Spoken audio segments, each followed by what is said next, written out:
Hola, ¿cómo están? Muy buenas tardes desde la sala de redacción de CNN Chile. En este viernes 22 de mayo les damos la bienvenida a Hoy es Noticia en una jornada particularmente fría.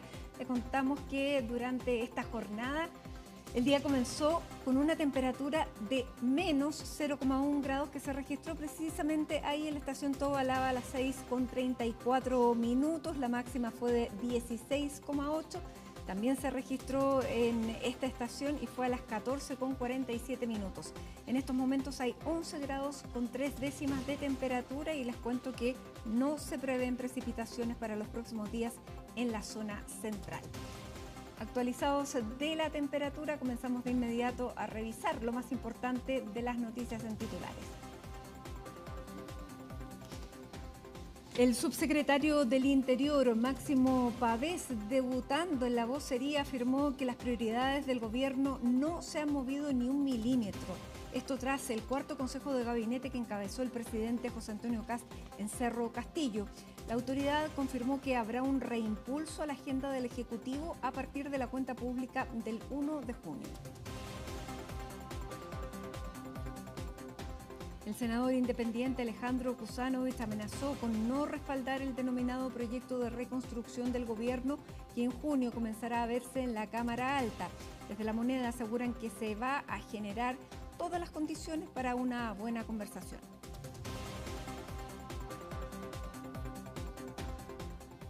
Un adolescente de 14 años fue abatido al intentar robar en el domicilio del expresidente del Tribunal Constitucional, Iván Aróstica. La banda que está siendo formalizada, a la cual pertenecía este menor, también está integrada por otros 2 menores de 18 años. El abogado dijo que no está orgulloso de lo ocurrido, pero insistió en su derecho a legítima defensa. Miles de cubanos salieron a las calles de La Habana para participar de una marcha pro gobierno después de que Estados Unidos imputara cargos en contra de Raúl Castro. La manifestación estuvo liderada por el presidente de la isla, Miguel Díaz-Canel.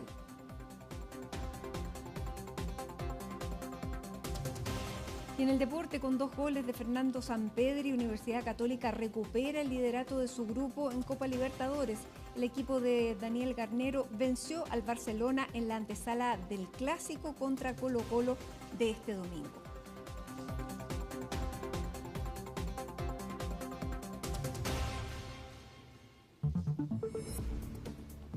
Y comenzamos de inmediato revisando las noticias políticas, porque durante esta jornada el presidente José Antonio Kast encabezó el cuarto consejo de gabinete en Cerro Castillo. Vamos a conocer qué es lo que ocurrió en este nuevo consejo de gabinete junto a Francisca Cárdenas. Nos va a contar de las reacciones, sobre todo tras este encuentro que se produce después de este primer cambio de gabinete a los 69 días. ¿Cómo estás, Francisca? Muy buenas tardes. Hola, ¿qué tal? ¿Cómo estás? Muy buenas tardes. Y un cuarto consejo de gabinete en el Palacio Presidencial Cerro Castillo en Viña del Mar, por primera vez desarrollado por parte del presidente José Antonio Kast en ese lugar, junto a sus ministros de Estado, marcado además y tras este primer cambio de gabinete, este ajuste ministerial que se dio el martes por la noche, donde salieron justamente del gobierno las exministras Mara Cedini de la vocería de gobierno, la CGGOF, y también la exministra de Seguridad Pública, Trinidad Steiner, en un momento marcado además por reacciones, también por críticas e incomodidades del mismo oficialismo y los partidos de gobierno, quien algunos decían incluso días antes del primer ajuste ministerial que había ministerios que no aguantaban más errores, apuntando indirectamente a los ministerios que fueron más polémicos, esos 2 justamente, la vocería de gobierno y también todo lo que tiene que ver con la seguridad pública, que recordemos es el principal eslogan de campaña del presidente José Antonio Kast y del gobierno actual. Por lo mismo se realizó justamente en Cerro Castillo este cuarto consejo de gabinete junto a los ministros de Estado y quienes asumieron como biministros en cuanto a lo que fue este primer ajuste. Por ejemplo, el ministro del Interior, Claudio Alvarado, quien además ahora asumió todo lo que tiene que ver con la vocería de gobierno y la comunicación política. Dos temas relevantes para el gobierno y también la seguridad pública, por supuesto, que fue asumida por el exministro de Obras Públicas, Martín Arrau, quien también ha recibido críticas de la oposición con respecto a si tiene o no las capacidades en seguridad pública en esa materia en específico para poder asumir un ministerio tan importante, dicen algunos parlamentarios. Lo que sí ha tratado de reflejar, mostrar el gobierno durante esta jornada es que en esta reunión con los ministros de Estado, con quienes asumieron nuevos desafíos, se intenta proyectar una segunda fase del gobierno luego de este primer ajuste ministerial con miras a la primera cuenta pública del presidente José Antonio Kast, donde se mostrará en primera instancia como primer hito legislativo la aprobación en la Cámara de Diputadas y Diputados del plan de reconstrucción y por otro lado también se buscó recopilar toda la información del estado de cada ministerio para poder entregarle al presidente y que pueda elaborar un mejor mensaje a la nación. Pasemos a escuchar entonces qué dijeron desde el Ejecutivo con respecto a lo que fue este cuarto Consejo de Gabinete, esta vez realizado en el Palacio Presidencial de Cerro Castillo. Acá no ha habido ninguna distracción de las prioridades que el presidente le planteó al país desde que ganó la segunda vuelta. En ese sentido, lo que se espera que suceda a partir de la cuenta pública es un segundo impulso para materializar las prioridades que son muy claras para el gobierno y para el presidente. Todas las autoridades de gobierno estamos permanentemente en evaluación y por lo tanto el presidente de la República día a día va evaluando la marcha del gobierno.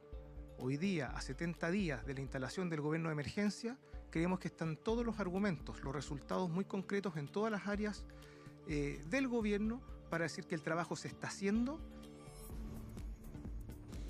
Y bueno, un consejo de gabinete, como te decía, marcado por lo que ha sido este primer ajuste ministerial que recordemos se dio en torno a las exministras Mara Cedini y Trinidad Steiner, los ministerios más criticados hace un par de días atrás y que salieron a solo 69 días de que el presidente Kast asumiera el poder en la moneda, criticados por diversas polémicas, las figuras de las exministras, todo lo que tenía que ver con materias de seguridad, cómo era esa conexión con el Congreso también de la exministra Trinidad Steiner y también la comunicación, la forma que tenía de comunicar la exministra Mara Cedini, eran temas que se les criticaban, pero también varias polémicas que ocurrieron, no solamente cuando la exministra Steiner dice en un medio de comunicación que ella no sabía, por ejemplo, que tenía que presentar un plan de seguridad al Congreso, después de esa larga exposición también que tuvo ahí con los parlamentarios en la sala de la Cámara de Diputados, que se le criticó que fuera larga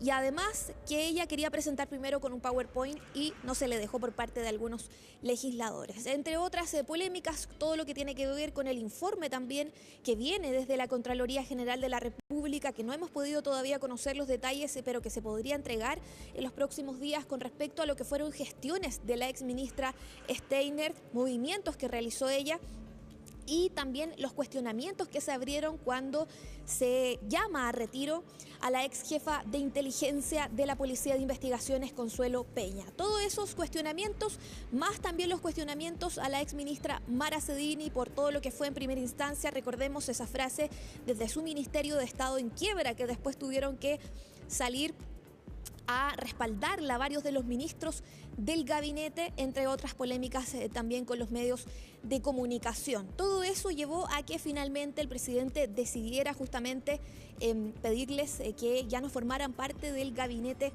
del gobierno. Así que hay varias lecturas que se han hecho durante estos últimos días. Vamos a pasar a escuchar primero qué opinan los parlamentarios de gobierno con respecto a este consejo de gabinete, cómo se prepara también el gobierno para la primera cuenta pública, pero también si es que se limaron o no las asperezas en el oficialismo y estas críticas e inquietudes también que habían con respecto a los ministerios más criticados.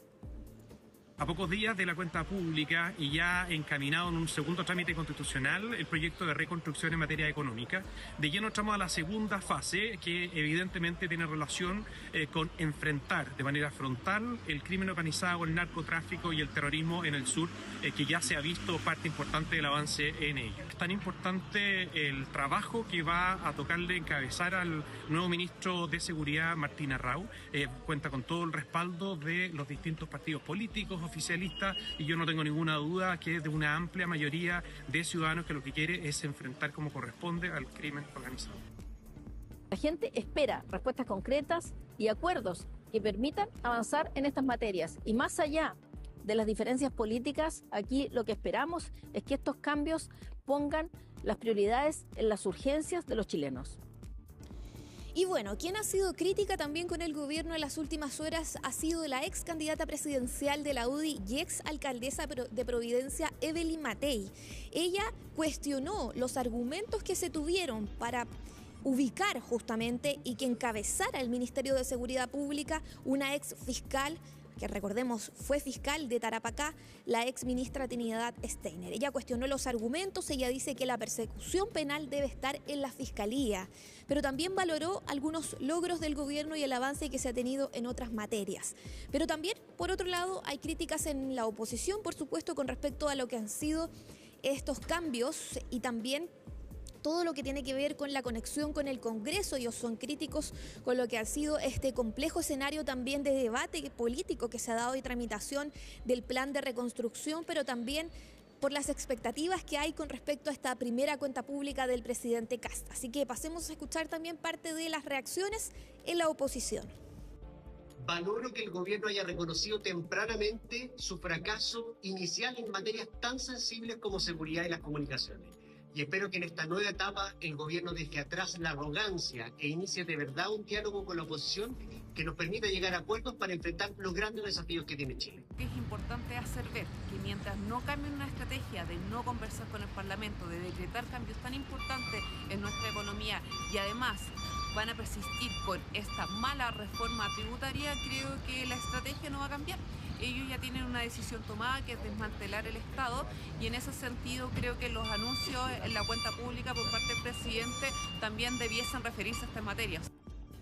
Bueno, hay parte entonces de las reacciones desde la oposición, quienes también critican al ministro ahora de Seguridad Pública, Martín Arrau, quien recordemos fue convencional, y lo que se defiende por parte del oficialismo es su trayectoria política, pero también profesional, que fue intendente de la región del Ñuble, pero también todas esas experiencias profesionales, dicen ellos, que tuvo en el gobierno, en el segundo gobierno del expresidente Sebastián Piñera, como convencional, como militante en su momento de la UDI y ahora del Partido Republicano. Así que hay harto respaldo en el oficialismo a lo que ha sido esta elección, esta modificación del presidente Kast de ubicar justamente y que encabece él el Ministerio de Seguridad Pública, teniendo en cuenta también todas las medidas que se pretenden tomar en esta materia tan relevante para el gobierno de cara a lo que va a ser la primera cuenta pública, pero también de lo que va a ser los próximos días también del gobierno. Así que nos vamos a quedar muy atentos a esas reacciones y por supuesto también a la antesala de esta primera cuenta pública del presidente Kast. Muy bien, Francisca, muchísimas gracias, muy buenas tardes. Bueno, precisamente es una nueva etapa de gobierno la que comienza después del 1 de junio, porque el día 2 entra al Senado este proyecto de mega reforma o ley de reconstrucción nacional que ya fue despachado en la Cámara del Congreso. ¿Cómo se prevé la discusión? Algunos dicen que va a ser muy distinto, que van a conversar más, que habrá más diálogo. De hecho, hay disyuntivas, ¿qué es lo que va a pasar? ¿Se va a abrir a dialogar el gobierno o va a preferir una tramitación rápida como fue en la Cámara? Es lo que nos va a contar a partir de ahora Sebastián Riz, que ya está aquí con nosotros. ¿Cómo estás, Sebastián? Bienvenido. Buenas tardes, Matilde, y también a todos los que nos ven a esta hora de la tarde. Claro, comienza otra negociación, así lo han dicho distintos parlamentarios, con otro tipo de forma de negociar y también otros tiempos. Si hablamos que el gobierno se declaró el primer triunfo, el segundo triunfo en el Congreso, después si contamos el proyecto de que mitigaba el alza de los combustibles, podemos decir que tuvo su segundo triunfo en el Congreso, especialmente en la Cámara de Diputados, en donde evidentemente contó con el apoyo de los parlamentarios oficialistas, pero también de parlamentarios del Partido de la Gente, que fueron fundamentales para poder sacar adelante el proyecto y poder aprobarlo durante esta semana. Un apoyo que no van a poder tener en el Senado porque no tienen, evidentemente, senadores del Partido de la Gente ahí para poder negociar. Así que desde el Ejecutivo tendrán que ir senador por senador, partido por partido, para poder llegar a distintos acuerdos. Sobre todo porque se sabía que en la Cámara de Diputados esta ley iba a pasar rápido porque tienen mayoría y esa mayoría se amplificó con los votos del Partido de la Gente, pero como tú bien dices, pasa algo distinto en el Senado, aunque estrictamente tendrían 26 votos, pero ese número 26 es demasiado frágil por lo que tú nos vas a contar. Es demasiado frágil, Mati, porque en realidad son 23 que son derechamente de derecha tradicional, por si lo llamamos de esa forma, y después hay algunos independientes que están más ligados al mundo de la derecha. Por ejemplo, Miguel Ángel Calisto, que está más ligado al mundo de Evópoli, pero sabemos que antes fue por la Federación Regionalista Verde, entonces también puede haber... Pero era de demócratas. Lo mismo, por ejemplo, con Matías Walker, que también es de demócratas, Karim Bianchi, que también es independiente, que ha votado en algunas ocasiones por proyectos más ligados al mundo de la derecha, por lo que son 23 que deberían estar amarrados por parte del Ejecutivo y algunos independientes para poder llegar a este número de los 26, que igual es un número bajo que se puede aprobar, pero es un número bajo por lo que han dicho distintos parlamentarios, que aquí lo que se busca es dar una señal a las inversiones de que esto no fue solamente un proyecto impulsado por el Ejecutivo, sino que también cuenta con el apoyo transversal de distintos partidos. Pero lo que pasó hoy día, Mati, es que uno de los senadores que debería haber estado amarrado dentro de estos 23 votos de la derecha más tradicional es Alejandro Kusanovich. Este senador dijo durante esta jornada que no cuenten con su voto para poder aprobar esta reforma, por lo menos en este minuto. Bueno, y el gobierno ya contaba con ese voto, porque él, si bien es independiente elegido en un cupo de Renovación Nacional, por lo tanto ya estaba descontado que él iba a aprobar. Claro, ahí está caminando por tejado de vidrio, por así decirlo, el gobierno, porque cualquier senador que no pueda ir ese día a votar, que esté enfermo, por cualquier situación, ya empieza a correr riesgo la aprobación en el Senado. Bueno, hay otra situación también que es la situación judicial que está enfrentando la senadora Camila Flores de Renovación Nacional.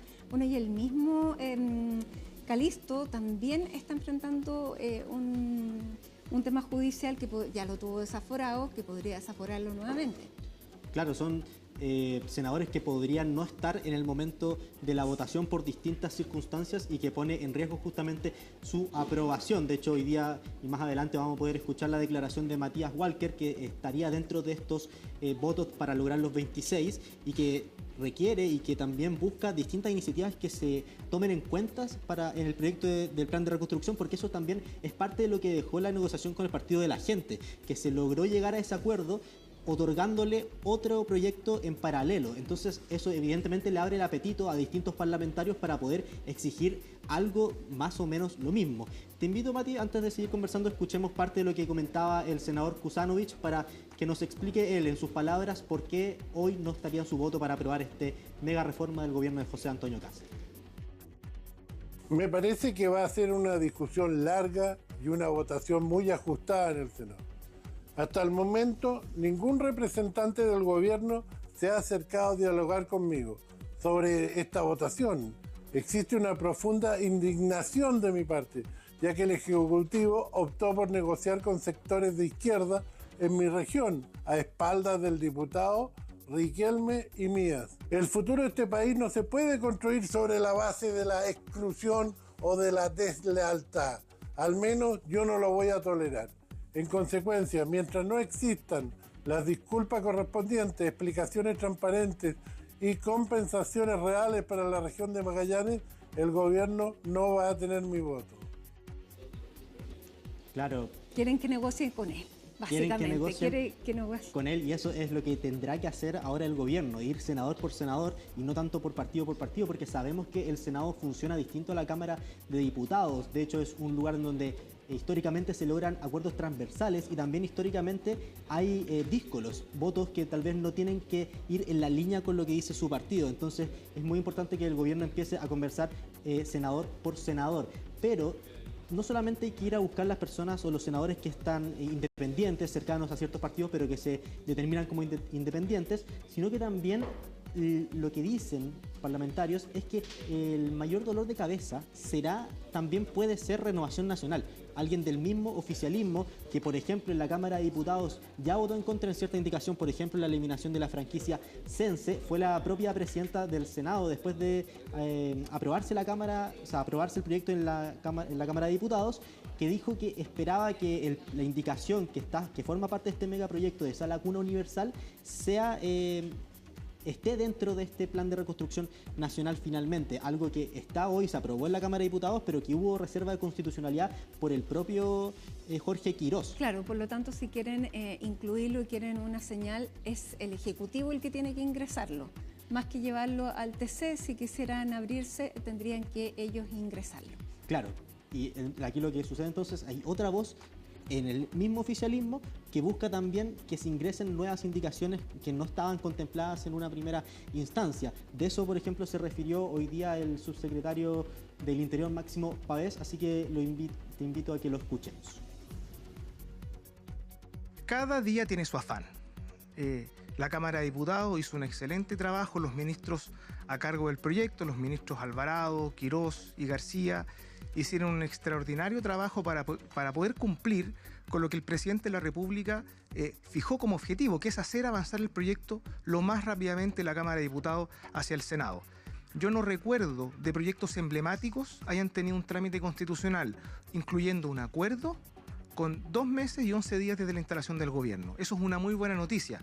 El proyecto aún no llega formalmente al Senado, por lo tanto, se van a generar todas las condiciones para una buena conversación, tal cual como se evidenció en la Cámara de Diputados. Por lo tanto, está muy bien que empiece esta previa de declaraciones entusiastas, pero el gobierno con la pelota al piso. Vamos a llegar al Senado cuando este proyecto le corresponda iniciar su tramitación. Bueno, le corresponde el día 2. Claro.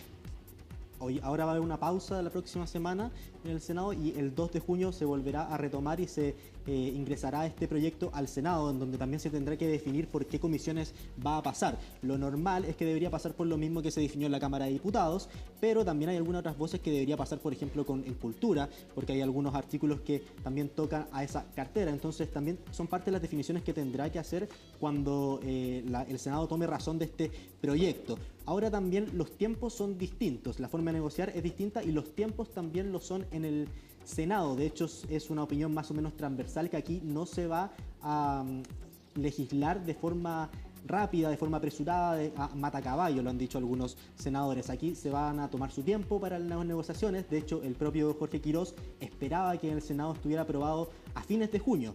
Esto desde los senadores lo ven con tan poco probable. Dicen que lo más probable es que se promulgue, se despache, si es que así dan los votos, a finales de agosto, comienzos de septiembre, para que en la discusión del presupuesto 2027 se pueda incluir esta reforma que tiene varios puntos tributarios.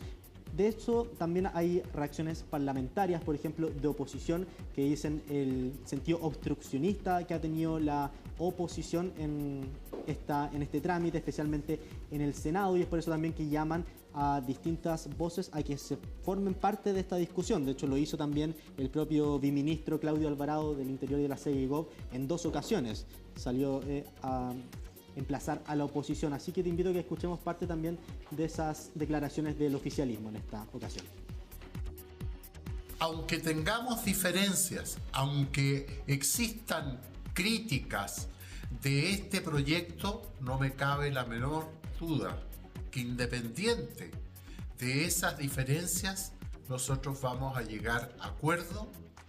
La comisión respectiva va a iniciar la tramitación en Hacienda a partir de la primera semana de junio y a fines de ese mes yo no tengo dudas que vamos a buscar los acuerdos necesarios porque el país necesita de esta ley fundamentalmente para iniciar un proceso de inversión y de generación de empleo que es lo que más necesita Chile. Espero que seamos capaces, como lo hicimos con el acuerdo de pensiones, de llegar a un acuerdo amplio en el Senado para el proyecto de reconstrucción nacional. Chile tiene que volver a generar oportunidades, empleo. Ser el voto diariamente lo voy a hacer, pero necesitamos un acuerdo mucho más amplio que incluya, por ejemplo, al socialismo democrático. Espero que estas propuestas sean acogidas por el gobierno y que logremos una amplia mayoría en el Senado para despachar en septiembre el proyecto de reconstrucción nacional. La actitud de algunos senadores de oposición nos está recordando esa oposición que no quiere debatir ideas, solamente quiere atrincherarse para hablarle a su sector político. Nuestro país necesita crecer, necesita más empleo. Y es legítimo tener diferencias, pero negarse al diálogo es el camino equivocado para un Chile que ya está cansado de la confrontación y la polarización. Sentarse a conversar es lo mínimo que pueden hacer senadores que tienen diferencias, pero que no pueden negarse al diálogo como ocurrió en la Cámara de Diputados. Y respecto al plazo, hay que tomarse el tiempo que sea necesario. Claro, difícil entonces el trabajo que tendrá el gobierno, primero buscando a estos senadores más independientes, después ordenar a su propio oficialismo, especialmente a Renovación Nacional, y después ir a buscar también votos a la oposición, especialmente al socialismo democrático. Te comentaba anteriormente que el viceministro Claudio Alvarado ya había hecho 2 emplazamientos. Uno fue que dijo a la oposición salir de la tutela del Frente Amplio del Partido Comunista, especialmente al socialismo democrático, y algo que reafirmó después de aprobarse en la Cámara de Diputados. Llamó a que es momento de recapacitar de la oposición, que todavía están a tiempo para poder sumarse a este megaproyecto. Claro, porque en el socialismo democrático lo que han dicho hasta ahora, antes que comience a debatirse el proyecto en el Senado, es que ellos no van a dar el voto para la idea de legislar. Porque conversaciones no ha habido. Ellos dicen las conversaciones se dan en una sala, porque cuando se conversa en el Congreso es porque ya hay algo avanzado, porque es después de que entra y se da la aprobación para la idea de legislar, es muy poco lo que se puede hacer en materia de indicaciones, como lo hemos visto, porque pueden caer en inconstitucionalidades, digamos, indicaciones que sean mayores. Por lo tanto, todo eso lo quieren ver antes. Claro, y ahí el trabajo entonces de 2 personas que conocen perfectamente el Senado, como es José García Ruminotti y también Claudio Alvarado, juega un papel fundamental. De hecho, también hay voces también, si bien desde el Partido Comunista, la Democracia Cristiana, hay una posición firme de que esto se va a rechazar, hay también algunas voces, por ejemplo, del senador Araya, de que se abren a negociar. No quitan de que el proyecto está desfinanciado, que tiene ciertas incongruencias. Bueno, de hecho todavía no está el informe financiero, no les llegó la Cámara, pero ahora tendría que estar listo. De hecho era una promesa de que llegara a la Cámara para que estuviera bajo la discusión y también pudieran tomar esas palabras los parlamentarios en el debate. Eso no llegó en la Cámara, se espera que ahora llegue sí al Senado antes de que lo tome razón el 2 de junio. Ojalá, eso es lo que dicen los parlamentarios. Pero, como te decía, hay voces también que se han mostrado más abiertos y ahí es donde el gobierno va a ir a buscar esos votos. Por ejemplo, el senador Araya, que pasamos a escuchar a continuación a él y también a Iván Flores de la Democracia Cristiana. La Democracia Cristiana no va a apoyar este proyecto porque no hay ninguna certeza de que efectivamente haya una recuperación económica. No hay. La única certeza es que va a haber una rebaja importantísima al presupuesto público con lo que se financian las instituciones públicas y el sistema de protección social. En el Senado, a diferencia de la Cámara, donde hay algunos que negocian pañales, nosotros vamos a tener una negociación face to face, 1 a 1. Y en eso yo creo que las conversaciones empiezan a ser como intransables, porque si el gobierno no afloja lo que es el corazón del proyecto y se va por los costados, al final no hay mucho que conversar, ¿no? Como senador estamos disponibles a conversar con el gobierno respecto de la mega reforma que ha presentado. Lo he señalado, creo que el proyecto que se aprobó en la Cámara de Diputados es un proyecto que es técnicamente deficiente y tiene una serie de problemas políticos. Por esa razón esperamos conversar con el gobierno antes de decidir cómo votaremos en general este proyecto. Creo que el gobierno tiene que tener conciencia de que un proyecto de esta envergadura tiene que ser aprobado por un voto importante de todos los sectores que están representados en el Congreso. Tiene que ser apoyado transversalmente, con el objeto de que cumpla lo que el propio presidente ha planteado, que es darle estabilidad a Chile y a la economía. Claro, panorama difícil y por lo que comentábamos antes, son 26 votos los que necesita el oficialismo por lo menos para aprobar. Hoy, la idea de legislar. La idea de legislar. Hoy por lo menos tiene 23. Y ya hoy día tuvimos la noticia de que Alejandro Kusanovich, no estaría en apoyar esa idea. Habrá que ver qué dicen los otros independientes. Matías Walker, por ejemplo, escuchábamos, se mostraba abierto al diálogo, pero requería varias indicaciones que estuvieran dentro del proyecto para poder votar la idea de legislar. Así que estaremos también atentos a ver qué dice, por ejemplo, Miguel Ángel Calisto, Enrique Lee, Karim Bianchi, que son independientes cercanos al mundo de la derecha, que podrían estar sus votos, pero todavía no sabemos con seguridad si estarán. Y como decíamos antes, el tejado de vidrio es bastante frágil hoy para el gobierno. Karim Bianchi, uno no puede decir que esté su voto ligado al de su padre, pero su padre fue uno de los más fuertes y francos opositores al proyecto en la Comisión precisamente de Hacienda de la Cámara. Ahora, bueno, vamos a ver qué es lo que pasa en estos días antes de que llegue y entre ahí a la sala, cuál es el ánimo, están dispuestos efectivamente a hacer cambios. Ahora, el Senado tiene esta disposición a llegar a acuerdos, es la característica que tiene el Senado como institución, por lo tanto sería muy raro que esto no se produjera. Pero bueno, hay que estar atento y no dar nada por descontado. Sería muy raro porque siempre es algo que llega a acuerdo. De hecho, lo mostró en la reforma de pensiones el año pasado. Y entonces aquí la tarea, dicen, es que va a recaer en José García Ruminotti y Claudio Alvarado, que tienen un poder de negociación mayor que lo que tendría el ministro de Hacienda, Jorge Quirós. Bien, muchísimas gracias, Sebastián. Sebastián Riza, entonces, con la información política a esta hora de la tarde. Nosotros hacemos un alto en Hoy es Noticia y al regreso vamos a estar conversando de temas distintos. Vamos a hablar de ciencia, vamos a hablar de tecnología y vamos a hablar de cómo ambas son necesarias para el desarrollo de los países y específicamente el nuestro. Así que al regreso de la pausa seguimos conversando.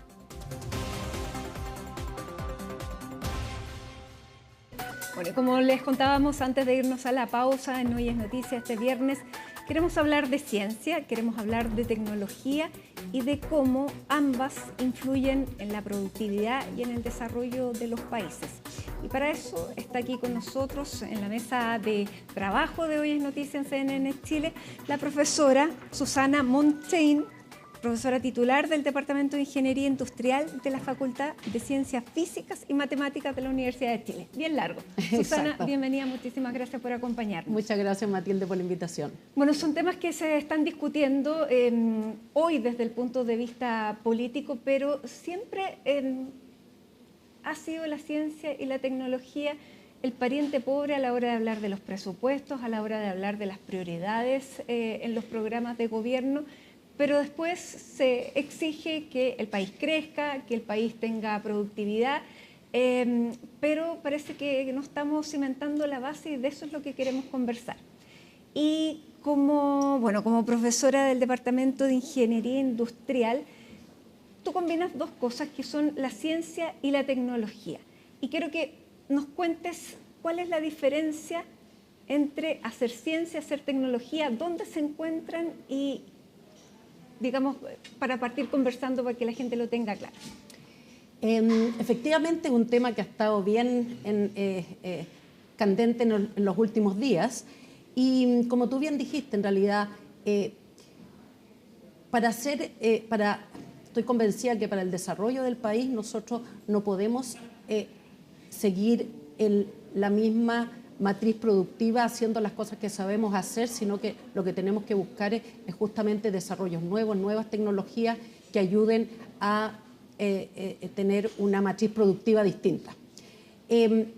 Y cuando hablamos de ciencia y tecnología y ciencia e ingeniería, que es en realidad lo que tenemos nosotros en nuestra Facultad de Ciencias Físicas y Matemáticas, en realidad las dos se conjugan muy bien y yo creo que es una de las fortalezas de tener las dos juntas, porque la ciencia en realidad es la semilla de los desarrollos tecnológicos en Chile y en el resto del mundo. Entonces, por lo tanto, en realidad desarrollar ciencia no es un lujo de un país, sino que es realmente una necesidad. Nosotros más o menos dedicamos menos del 0,5%, alrededor del 0,4% del PIB a investigación y desarrollo. Estamos nada comparado a los países de la OCDE donde pertenecemos y queremos en realidad merecer el título de que estamos en ese club. Claro, ahí es el 4%.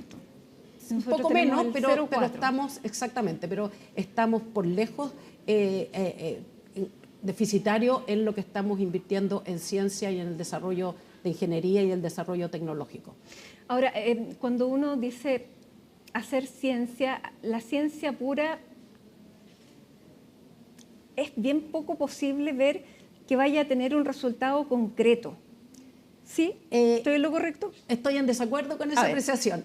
La verdad es que en realidad hay distintos, si tú quieres, etapas o distintos tipos de ciencia, pero en realidad la ciencia básica en realidad es fundamental para el desarrollo tecnológico, pero también hay ciencia donde no tenemos que esperar 5 o 10 años para ver resultados en mejoramiento, por ejemplo, en la matriz productiva del país. Te puedo poner algunos ejemplos que me llegan bien de cerca porque están sucediendo en nuestra facultad. Y es, por ejemplo, nosotros tenemos un proyecto precioso que es el proyecto ALERCE en astronomía, que lo que hace es recoge los datos del observatorio de Vera Rubin, que son, valga la redundancia, cantidades astronómicas de datos, y que en el fondo no es posible procesarlos, el ser humano no es posible procesarlos en tiempo real. Y lo que hace este proyecto en realidad, y los académicos que son los que están detrás de estos proyectos, es procesar estos datos con inteligencia artificial en tiempo real. Ahí hay ciencia, no es solamente tecnología, hay ciencia que se está desarrollando. ¿Y cuál es el resultado de esto? Generar alertas astronómicas que van a los observatorios de Chile y del resto del mundo y que permiten alertas que tú dices es ciencia, pero también permiten, por ejemplo, poder monitorear incluso efectos en la comunicación, en la internet, en lo que los ciudadanos estamos usando diariamente. A través de los satélites. Y esto lo puede extrapolar, por ejemplo, a temas de seguridad, a lo mejor alertas en medicina, en medio ambiente. Entonces, es ciencia y estamos haciendo el traspaso a la parte tecnológica y que tiene un impacto directo en la vida que tenemos los chilenos y el resto de los ciudadanos. Bueno, tú fuiste también parte de la Comisión Nacional de Evaluación y Productividad durante los últimos 4 años, por lo tanto, la productividad y el desarrollo están en la mira de tu visión. Cuando se produce este roce, para entenderlo, no es para hacer la crítica política, sino que para entender, cuando el subsecretario de Ciencia renuncia a la ministra de Ciencia porque él dice que ella tiene un enfoque centrado más en la tecnología que en la ciencia, ¿qué debiéramos entender ahí? Bueno, yo creo, digamos, yo lo que estoy convencida, porque ha sido mi experiencia profesional durante casi 40 años, es que en el fondo no podemos separar la tecnología y la ciencia. O sea, en realidad las cosas que hacemos en tecnología tienen su base, la mayoría de ellas, en un desarrollo científico en que hemos invertido y que tenemos que invertir como país. O sea, cuando hablamos de la inteligencia artificial, que dice, bueno, tenemos desarrollos tecnológicos a través de la inteligencia artificial. Bueno, detrás de la inteligencia artificial, por ejemplo, hay modelos matemáticos súper sofisticados que han sido desarrollados a través de los años, pero no en los últimos años, en los últimos 30 años, que han dado el pie para que podamos tener estos desarrollos tan espectaculares como los que estamos viendo actualmente. Y entonces, en el fondo, mira, nosotros tenemos experiencia ahora pensando en exalumnos nuestros, ¿no? que hicieron sus investigaciones. Por ejemplo, te voy a poner un caso de un estudiante que ayudó a los bomberos a cómo ir el ruteo de los bomberos para llegar a tiempo a los incendios, donde demorarse 5 minutos más pueden salvar vidas, o sea, no solamente cosas materiales, sino que literalmente vidas. Bueno, eso que en realidad era ciencia y modelos matemáticos, eso terminó hoy día en una startup, que ya no es startup, es una empresa que está en más de 25 países y que en el fondo ayuda al ruteo eficiente de camiones, el tráfico dentro de la ciudad. Entonces, en realidad, todo eso que vemos, aplicaciones súper concretas que mejoran la productividad del país, parten en desarrollo científico. Y lo otro que te quería preguntar como profesora de una universidad chilena, porque estuvo en discusión si se quitaban los recursos y el financiamiento para las becas Chile, finalmente eso se quedó descartado, ¿Por qué es importante que nuestros estudiantes vayan a formarse al exterior? Tú te formaste en el MIT y hay un vínculo de la Universidad de Chile, del departamento en el que tú estás, que es muy fuerte. ¿Cuál es la importancia de formar a los estudiantes chilenos para que vuelvan, obviamente? Claro, mira, y yo diría que nosotros también a nivel nacional estamos teniendo programas de posgrado, de magíster y de doctorado. Y por lo tanto también hay que cuidarlo, o sea que los estudiantes a veces por distintos motivos a lo mejor una buena alternativa es estar en Chile y seguir esos cursos de posgrado, pero efectivamente hoy en día yo creo que la ciencia es internacional y para nosotros como país, como un país pequeño también, tener esta posibilidad de formar estudiantes afuera, yo creo que es fundamental. Y mira,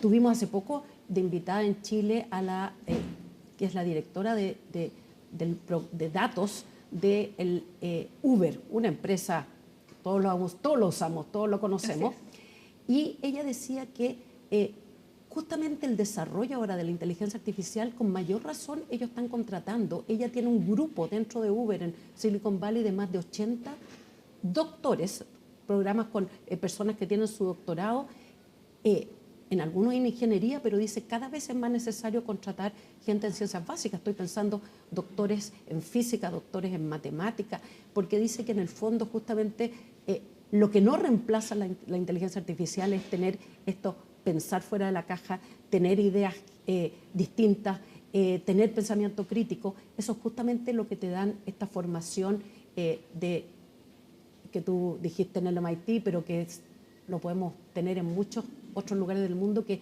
te enseñan a pensar, a desafiar el sistema.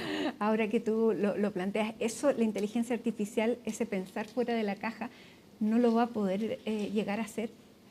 Es una pregunta, mira, yo creo que nosotros estamos corriendo detrás de la inteligencia artificial, o sea, incluso en la academia deslumbra la capacidad, pero también el desafío es entender qué es lo que hace la inteligencia artificial. Nosotros le damos atributos que no tiene. Hoy en día la inteligencia artificial en realidad está basada en encontrar patrones, por ejemplo, en datos, patrones en textos, y por lo tanto lo que usa es como, si tú le haces una pregunta, busca dentro de un mar de información la respuesta que más se ajusta a esa pregunta en que tú, pero es una proximidad, digamos, simplemente en los textos. Entonces, yo creo que una de las misiones que tenemos hoy día como universidad es justamente, no solamente a nuestros estudiantes, sino que a toda la población, que entendamos cuáles son los grandes impactos que tiene la productividad, pero también las grandes limitaciones y no darle atribuciones que no tiene. O sea, hay un tema ético, hay un tema de sesgo, pero también tú sabes que la cantidad todavía de información que te entrega esto y que está equivocada, que inventa trabajos, artículos de investigación que no existen, es todavía importante. Entonces, esperemos que siga haciéndolo. O sea, va a ir mejorando, va a ir mejorando. Yo creo que es una ayuda enorme, pero tenemos que entender lo que hace, y yo he visto que uno empieza, cuando la inteligencia artificial te contesta y te pide disculpas cuando uno se equivoca, uno le empieza a dar atribuciones humanas que no las tiene. Es importante eso, ya, para tranquilizarnos desde una perspectiva. Ahora, quiero que nos cuentes de un trabajo que has realizado tú, que uno pudiera decir, claro, ¿cómo es posible prevenir y tratar el cáncer, mejorar la prevención y el tratamiento del cáncer a partir de un modelo matemático? Y eso fue lo que tú desarrollaste.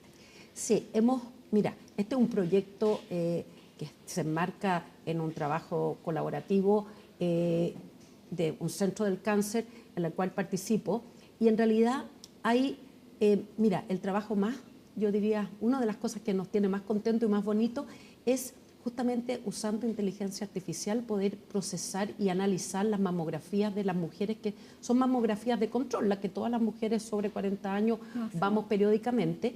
Y en realidad, claro, un radiólogo mira esa radiografía y cuando ve un tumor, un radiólogo bien entrenado lo encuentra, porque tú vas a verlo.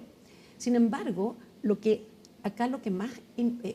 es igual, o mejor, más importante aún, es la prevención o la detección precoz, porque en el caso del cáncer de mama lamentablemente no podemos hacer algo para prevenirlo, pero sí, si tú lo detectas bien al comienzo, en realidad tú te puedes mejorar. O sea, las probabilidades de que si te haces el tratamiento adecuado quedes sano son altísimas.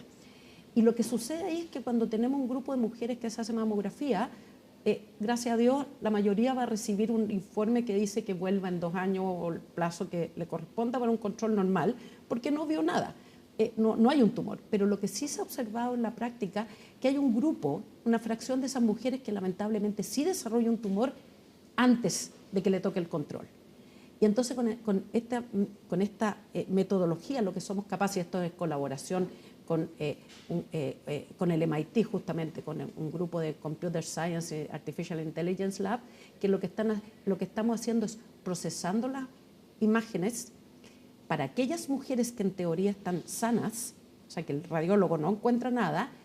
Uno sí puede definir 2 grupos distintos y poder determinar cuáles mamografías sanas son más sanas que otras. Entonces, usando inteligencia artificial, si tú te los tratas de visualizar como una foto, a lo mejor hay colores, que todo está en blanco y negro, pero algunos matices de formaciones distintas que tú puedes ver que hay un patrón en aquellas mujeres que sí desarrollaron un cáncer luego en 6 meses.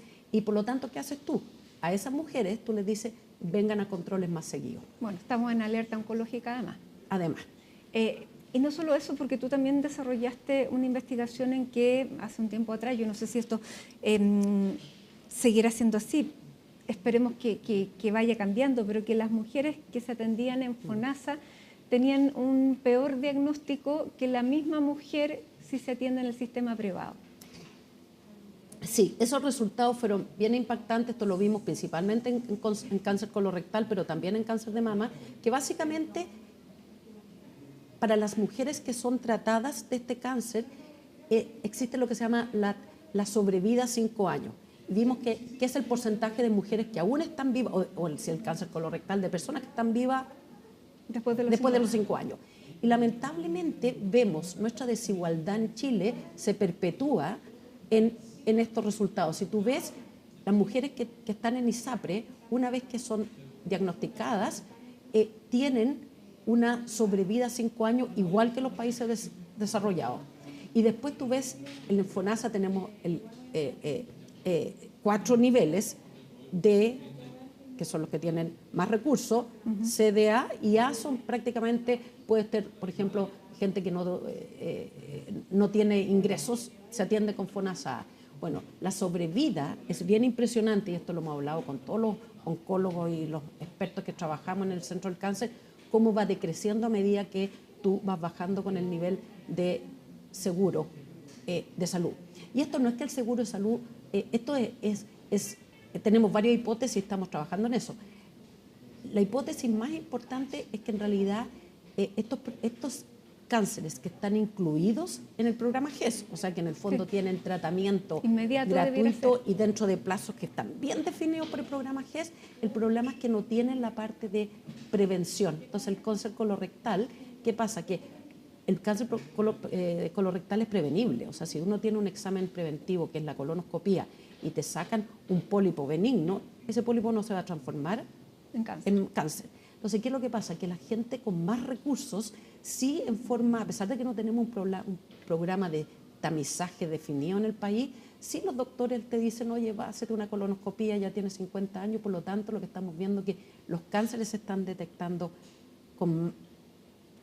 antes. Entonces, muchas veces una mujer con menos recursos consulta en el doctor cuando ya tiene síntomas.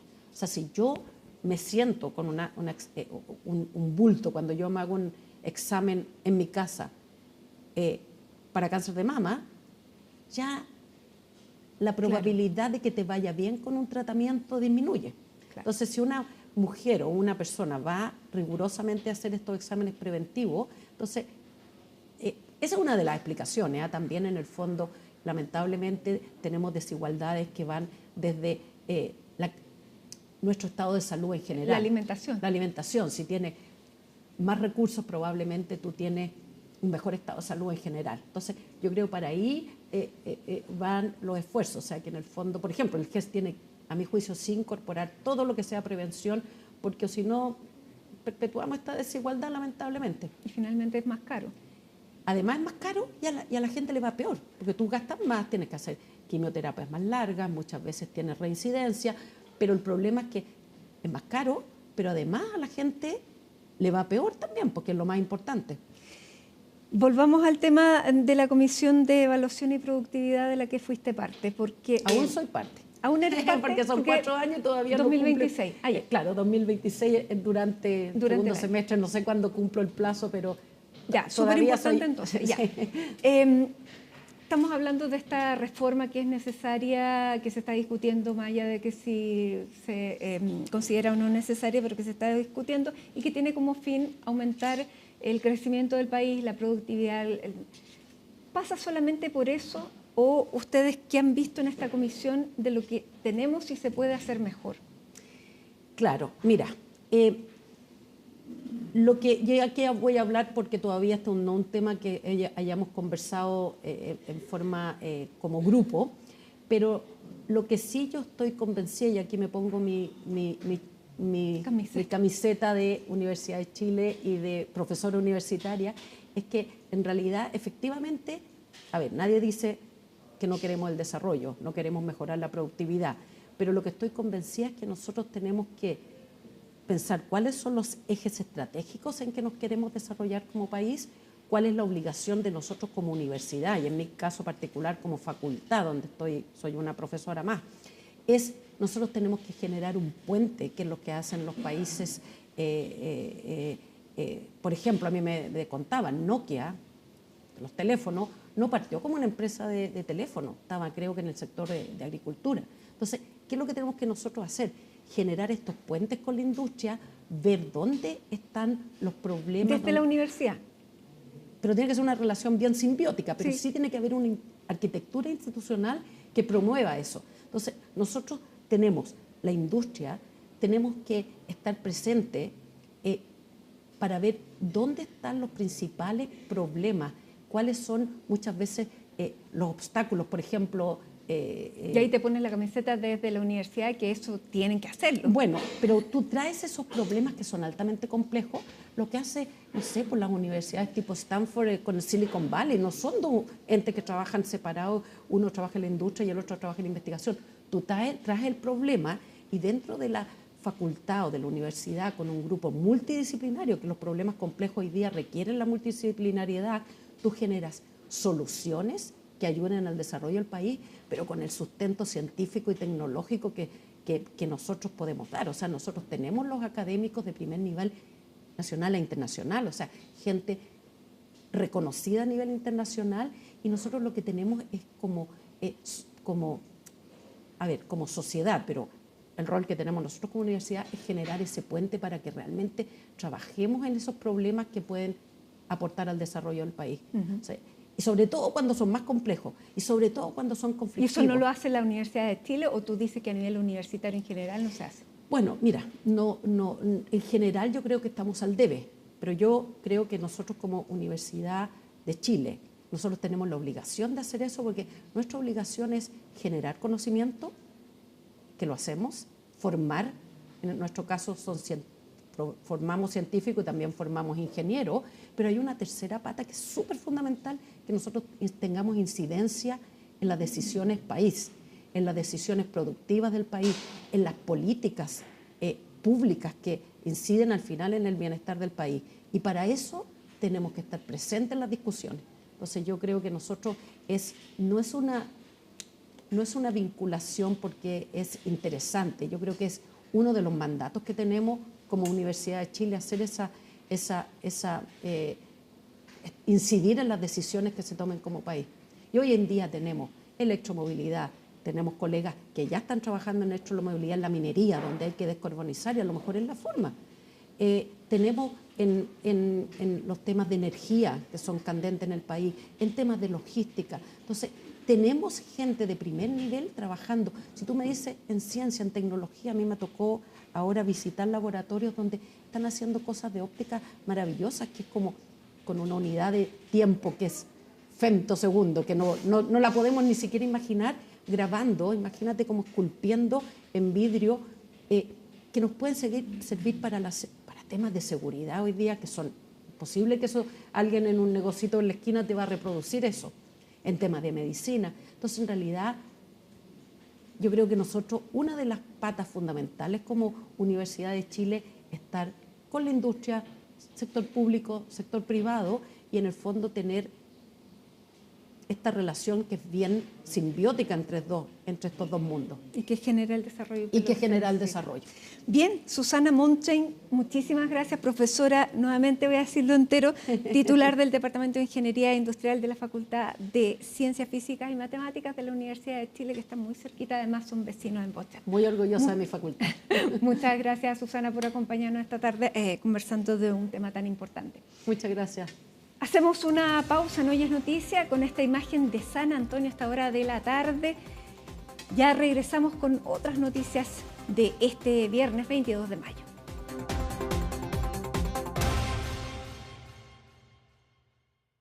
Tarde de viernes y les contamos que en el Estadio Nacional se está desarrollando la cuarta versión de la vendimia del Valle del Maipo. Y vamos a tomar contacto a esta hora desde el Estadio Nacional con Federico Molina para que nos cuente de esta fiesta tradicional, qué es lo que pueden encontrar durante este fin de semana en ese lugar al que afortunadamente se puede llegar en metro. ¿Cómo estás, Fede? Muy buenas tardes.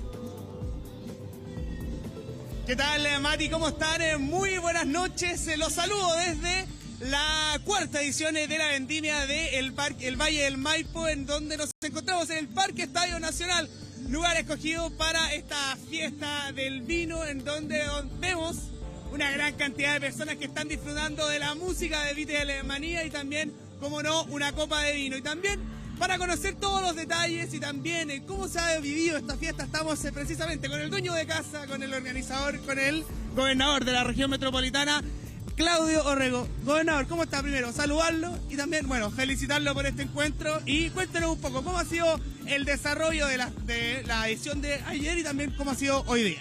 Bueno, primero que todo, buenas tardes, saludo a todos los televidentes. Oye, estamos muy contentos. Esto partió como un sueño hace 4 años cuando nos dimos cuenta que todas las regiones tenían su vendimia, menos Santiago, que tenía 60 viñas con los mejores tintos. Así que nos pusimos manos a la obra, hicimos la primera versión allá en el Parque Padre Hurtado, apenas con 40.000 personas. Bueno, estos 3 días vamos a llegar a 150.000 personas. Ya tenemos 43 viñas que están hoy día degustando sus mejores vinos. Ayer vendimos solamente 12.000 copas, hoy día llevamos otras 12.000, o sea, 24.000 copas vendidas de gente que está degustando vino. Además, como tú ves, artesanos de las 52 comunas, 20 food trucks, 6 restaurantes y una parrilla musical que es muy entretenida. Atrás nuestro están haciendo el tributo a los Beatles. Ayer tuvimos un tributo a AC/DC, tuvimos a los 3, nada menos que los 3. Hoy día tenemos a la Cote Quintanilla, María José Quintanilla, y mañana tenemos 3 espectáculos. Tenemos primero las guerreras del K-pop, a la 1:30. Usted se ríe, pero probablemente no es del gusto suyo ni mío, pero hay mucha gente que sigue el rock coreano. Después tenemos un tributo a los prisioneros y rematamos con los jaivas. Todo esto, como tú te das cuenta, ya tenemos 30.000 personas en este momento en el Estadio Nacional. Todavía falta un rato para el plato de fondo. Y lo interesante es que es tan grande que tenemos los restaurantes llenos, las viñas llenas, los stands llenos y no se nota. La gente es mucho más espacioso que lo que teníamos en el Parque Padre Hurtado. Además, la gente viene en metro. Y eso es un tremendo botón. De hecho, si me ayuda aquí el camarógrafo, oye, tenemos una tarjeta VIP, pero especial de la cuarta vendimia, así que los coleccionistas tienen que tomarla. Bueno, y oye, y lo otro es que no es fácil en Santiago tener un evento de 50.000 personas, como ayer, y que no haya ni un solo evento de problema de orden público. O sea, impecable comportamiento. Es verdad, se nos produjo un poco de atochamiento a eso de las 8 de la noche, justo antes del recital, pero esto ha sido todo el día. Y mañana, para los que no tienen panorama, oye, desde las 12 del día, abierto el Parque Estadio Nacional, es gratis. Vengan a pasarlo bien, no hay derecho a quedarse en la casa. Respecto a la seguridad, que eso estábamos hablando, hay un retén móvil de carabineros aquí mismo, ¿verdad? Hay retén adentro, hay rondas de carabineros afuera y por supuesto tenemos los guardias que nos exigen la ley. Pero lo interesante es que, si te das cuenta, la gente viene en onda familiar. Andan niños, andan personas mayores, gente de las 52 comunas, eso es muy bonito. O sea, gente que viene de Talagante, de La Pintana, pero también de Vitacura, de Las Condes. Este es el único evento en el año donde están presentes las 52 comunas bajo una sola bandera. Santiago, capital del vino.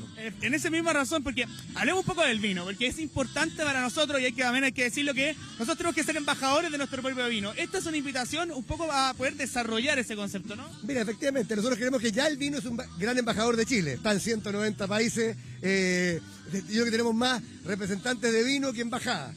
Eso es lo primero. Segundo, la gente no conoce su tierra. Si yo le pregunto a un santiaguino, ¿usted cree que hay viña en Santiago? Te va a decir que no. Bueno, tenemos 60. Y todas las más icónicas de Chile, Conchitoro, Santa Rita, Cauciño Macul, Pérez Cruz, Undurraga, todas en la región.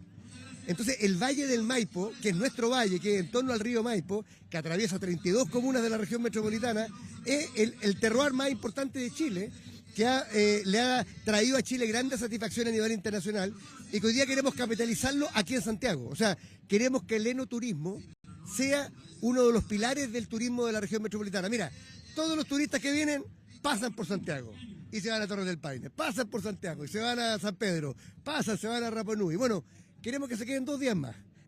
Oye, y con esos 2 días les vamos a ofrecer, una visita a una viña, que vayan al Cajón del Maipo, que vayan a Farillones. O sea, Santiago tiene una oferta turística maravillosa y hoy día por primera vez en torno a nuestra política de turismo estamos trabajando mancomunadamente desde la gran aerolínea hasta el pequeño guía turístico, pasando por los hostales, los restaurantes, todos con la misma meta. Y esto, yo te diría, es el hito del año en materia de turismo. Y por supuesto, después vienen, estamos escuchando los Beatles ahora, I love you, oye, pero lo más importante es que después también tenemos otros hitos deportivos. El año pasado tuvimos los Panamericanos, que puso a Santiago en el mapa del mundo. El próximo año tenemos el Mundial Juvenil de Rugby. Se nos viene el Mundial de los Juegos Especiales, Juegos Deportivos Especiales. Y además tenemos, si nos va bien, crucemos los dedos, los Juegos Mundiales o Olímpicos de la Juventud el 2030. O sea, no es solamente el vino, no es solamente la montaña, también son nuestros grandes eventos deportivos y académicos que hacen de Santiago, yo creo que de verdad, la capital del turismo de América Latina. Tremendo, muchas gracias, gobernador. Lo dejo porque nosotros vamos a hacer un recorrido con Raúl, vamos a recorrer un poco para que la gente un poco conozca cómo está el ambiente precisamente aquí en el Parque Estadio Nacional. Ustedes pueden irse en metro, línea 6, es muy fácil, llega hasta la línea 6, camina por el Pedro Valdés hasta la mitad más o menos antes de llegar a Man.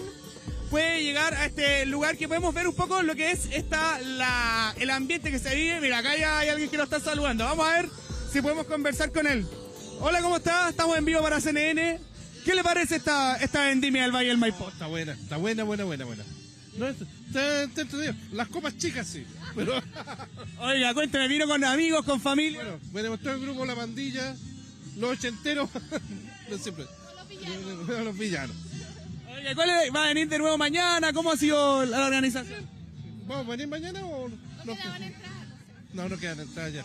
Bueno, ese es un poco del ambiente, Mati. A ver, vamos a recorrer acá porque como nos decía el gobernador, también hay artesanos de la zona. Ahí, mira acá. ¿Cómo está? Estamos en vivo para CNN Chile. Cuénteme, ¿cómo lo ha pasado? Súper, ha sido todo hermoso, lindo, todo lo que hay está maravilloso. ¿Ya ha gustado o no? Los vinitos ricos. Sí. ¿Cuál ha sido su favorito hasta ahora? El Lane Carver. Me gustan los vinos dulces, sí. Sí, todo lo que presentan acá, toda la ¿cómo se llama? La comunidad, es maravilloso, la artesanía, todo, y la gente muy bien atendidos todos. ¿Y ha vibrado con los Beatles o no? Además, pues. Muy bien, muchas gracias. Vamos a seguir por acá, a ver. Tenemos un poco de artesanía, vamos a aprovechar de mostrar. Por ejemplo, ahí por comuna tenemos Independencia, Isla del Maipo, la Cisterna. ¿Cómo están? Ahí estamos mostrando un poco. Mira, acá la artesanía. Acá también quieren mostrar. Hola, ¿cómo estás? Estamos en vivo para CNN Chile. Cuénteme, ¿cómo lo han pasado? Parece que muy bien, la veo. Sí, muy bien. ¿Desde cuándo están? ¿Desde tempranito? ¿Cómo fue? 4, más o menos. ¿Y cómo ha sido un poco la rutina? ¿Han degustado? ¿Han comido algo? Hemos comido, compramos harto vino que va por ahí. ¿Ya? Y mi nuera tiene las otras. Muy bien. A ver, vamos a seguir por acá, mira. Chao, que esté muy bien. Acá hay algunos productos, por ejemplo, el Sala, para nuestra productora. Mira, acá hay productos para los perritos, por ejemplo, mira Raúl. Uno de la Universidad de Chile. puede ser una buena opción para venir a comprar uno de Colo-Colo también. Y seguimos mostrando un poco de la parte de la artesanía. A ver, vamos a movernos un poquito más para acá. Si me acompaña Raúl. Mira, ya lo decíamos, hay oferta gastronómica, hay oferta de vinos, como no, también hay posibilidad de poder disfrutar de la música. María José Quintanilla ahora a las 8. Mira lo que estamos mostrando aquí. A ver. ¿Cómo está? Estamos en vivo. ¿Su nombre? Jimena Ursúa. Soy de Isla de Maipo y tengo una línea de té que está inspirada en la cepa de los vinos chilenos, pero no tiene alcohol. Ocupamos el orujo que está en la barrica y antes de que se fermente, hacemos, mira, este es un Cabernet Sauvignon, pero sin alcohol. O sea, eso se está aprovechando al máximo cada uno de los momentos. Hacemos economía circular, entonces cuidamos el medio ambiente, esa es una de las ideas nuestras, y le hacemos los té a las distintas viñas en Chile. A ver, mostremos un poco porque acá me mostró el Cabernet Sauvignon. Este es Merlot, por ejemplo. Ya, a ver. Ahí vienen en bolsita también. Tenemos en bolsita y esta es la línea Premium que puedes mezclar incluso con algunos tragos. Esto es sin alcohol. Pero a un gin le puedes poner una bolsita nuestra y te cambia el sabor. No, buenísimo, Mati. Ni te cuento el olor que hay en este minuto. Muéstrame un poco, así se llama el emprendimiento, para que ustedes lo puedan seguir. Se llama T-Wine Chile. No, buenísima la idea. Además se va utilizando cada uno de los procesos del vino. De todas maneras, así que los invito a conocer nuestros productos. Así que si tienes que manejar, tú puedes tomar T-Wine tranquilamente. No, y además con este frío está muy recomendado. Así que es parte de la invitación. También vemos un poco la artesanía. Vemos de todo acá en esta fiesta de la vendimia del Valle del Maipo. Así que bueno, esa es la invitación, Mati, ya lo saben, hasta mañana aquí en el Parque Estadio Nacional. Es muy fácil venir, línea 6 del metro hasta la estación Parque Nacional, caminan por Pedro Valdía y pueden llegar a este lugar. La entrada es completamente gratuita, deben primero inscribirse a través de vendimialvalledelmaipo.cl y pueden ingresar ya a la consumición. Hay que pagar entre 11.000 y 21.000 pesos para poder degustar de los vinos. Así que ya lo saben, hasta las 9 de la noche estaremos en este lugar y ya mañana también, el último día de esta vendimia del Valle del Maipo. Ya, se ve que lo están pasando muy bien, Federico, así que atento ahí. Pero nos alegramos mucho, además que sea un panorama también para toda la familia. Que lo estén pasando bien, veíamos que nadie soltaba la copa, así que nos alegramos también que se pueda llegar e ir en metro. Que estén muy bien, les cuento que además hace bastante frío, 8,7 grados de la temperatura a esta hora, así que es un buen panorama en ese sentido también. Gracias por este despacho, Federico Molina, desde el Estadio Nacional. Muy buenas tardes. Chao, chao, que estén muy bien. Hacemos una pausa a esta hora con imágenes de Valparaíso. En esta jornada, ¿cuál es la temperatura? 10 grados, hay temperatura más alta hasta ahora en Valparaíso que en la capital. Hacemos un alto con esta imagen y ya regresamos. Volvemos con noticias del ámbito policial porque hasta ahora están siendo formalizados 6 imputados por el robo con violencia a la casa del exministro del Tribunal Constitucional, Iván Aróstica. Como vemos en estas imágenes, el hecho ocurrió anoche, luego que, de acuerdo a la víctima, 7 sujetos derribaran la puerta de su domicilio. El abogado enfrentó con disparos a los asaltantes y abatió a uno de ellos que tenía 14 años. El grupo de delincuentes estaba integrado principalmente por menores de 18 años, además de 2 adultos. Personal municipal de la comuna de San Miguel del municipio fueron los primeros en llegar al lugar de los hechos, luego de lo cual se inició una persecución que terminó con la detención de los involucrados que están siendo formalizados a esta hora. Posteriormente, el abogado recibió también el llamado del ministro de Seguridad Pública, Martín Arrao, para expresarle su solidaridad y preocupación ante este hecho. Llegaron con mi hijo tiros de distintas direcciones, de más de un tirador, sin duda. Mi hijo lo fueron a ver mis señoras y mi nuera, está siendo atendido de la mejor manera que podamos, pero ya estamos tranquilos en el sentido que no le afectó la columna vertebral. No estoy muy apenado por esa situación, no es para sentirse orgulloso. ¿ah? No es para sentirse orgulloso de eso, ¿ah? No se trata de andar a ser jactancioso en ese sentido, lo lamento, ¿ah? Pero eran ellos o mi gente, ¿ah? Mi gente, y ahí yo no tengo ninguna duda, soy un hombre de derecho y en ese sentido no puedo sino estar muy acongojado por esa parte. No, o sea, yo sé que ya esto es legítima defensa privilegiada frente a la justicia, me parece que está claro, pero uno tiene que responder ante poderes superiores también y creo que voy a poder dar una buena explicación a nuestro señor, pero no me tiene orgulloso. ¿Siempre desde dentro de la casa? Siempre. ¿Y ellos desde fuera también? Claro, desde aquí, desde acá, de fuera y desde el frente, desde 3 ángulos. Bueno, el ex ministro del Tribunal Constitucional y su hijo recibieron impactos de bala, por lo que este último fue trasladado a un centro asistencial donde se encuentra internado ya fuera de riesgo vital, como contaba el propio Aróstica. Según el expresidente del Tribunal Constitucional, su hijo tenía un proyectil que entró por el estómago y le rozó la columna vertebral y afortunadamente está sin compromiso neurológico. ¿Cómo está? Muy violento. Está estable, hospitalizado, muy violento, terrible. Armados, ¿no? Sí, venían armados. ¿Con qué tipo de armas se habló? ¿Una subametralladora? Una subametralladora, sí. Le estaban apuntando a mi marido en la cabeza cuando lo vi yo. ¿A usted la amenazaron? No, a mí no me dieron porque yo estaba en la cocina y de ahí los vi. ¿Y cómo se defendió su marido?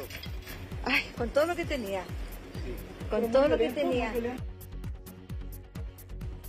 Nosotros escuchamos más que nada el sonido de los vehículos y a lo lejos los disparos, pero uno ya ni se asoma. Solo se escuchaban los ruidos, se escucharon como los autos, así como, no sé, la frenada, la acelerada, y ahí uno resguardarse nomás, casi que el cuerpo a tierra, porque uno dice, y si hay un balazo o se vienen más cerca, no sabe si están asaltando en la calle o si en realidad es una casa. Yo siento que en esta comuna últimamente ha subido un poco la plusvalía, hay grandes casas, hay gente que tiene buenos autos, hartos autos de alta gama, entonces ya los delincuentes se dieron cuenta.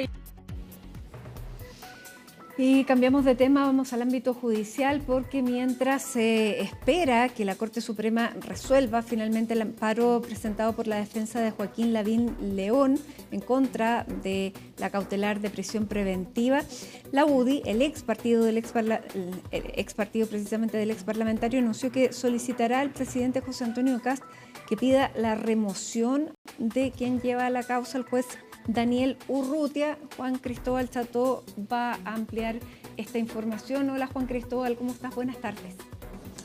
¿Cómo estás, Matilde? Muy buenas tardes. Sí, porque entre otros elementos, hasta con una torta llegó durante esta jornada la exalcaldesa de Maipú, Katy Barriga, hasta el anexo penitenciario Capitán Llaver a visitar a su marido, el ex parlamentario de la UDI, Joaquín Lavín León, quien, recordemos, desde hace ya un par de semanas se encuentra privado de libertad. ¿Y por qué la torta? Bueno, porque el parlamentario está de cumpleaños precisamente este lunes, o ex parlamentario, bien digo, está de cumpleaños este lunes y no hay visitas ese día, por lo que algo se le llevó precisamente para poder celebrar de forma anticipada. Pero todo esto, por supuesto, a la espera de que la Corte Suprema pueda revisar el recurso de amparo que fue presentado por la defensa de Joaquín Lavín León para poder dejar sin efecto la prisión preventiva que pesa como medida cautelar sobre el ex militante de la UDI. Recordemos que este recurso de amparo fue presentado primero ante la Corte de Apelaciones de Santiago, después de que la defensa estimara, según este recurso,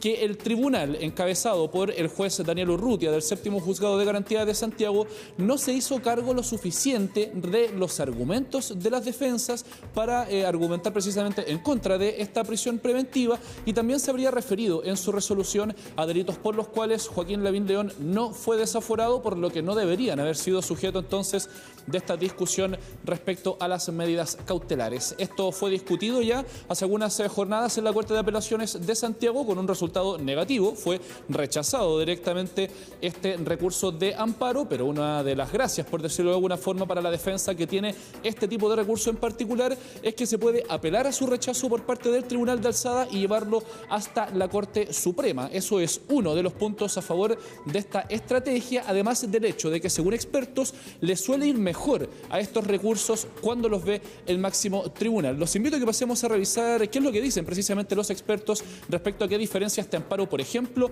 de un recurso de apelación. Se hace precisamente porque la experiencia es que en la Corte Suprema se puede obtener un resultado mejor.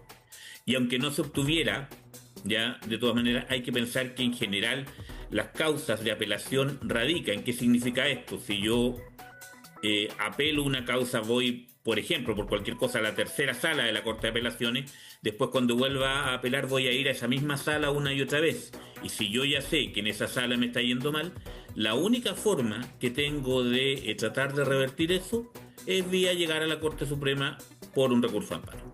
En primer lugar, el recurso de amparo protege la vulneración de garantías fundamentales y también la estructura respecto al fundamento de la prisión preventiva. Por lo tanto, se pueden atacar esos dos aspectos para presentar un recurso de amparo, a diferencia del recurso de apelación, que tiene como fin atacar netamente lo ocurrido en la misma audiencia y la fundamentación del juez para otorgar la prisión preventiva.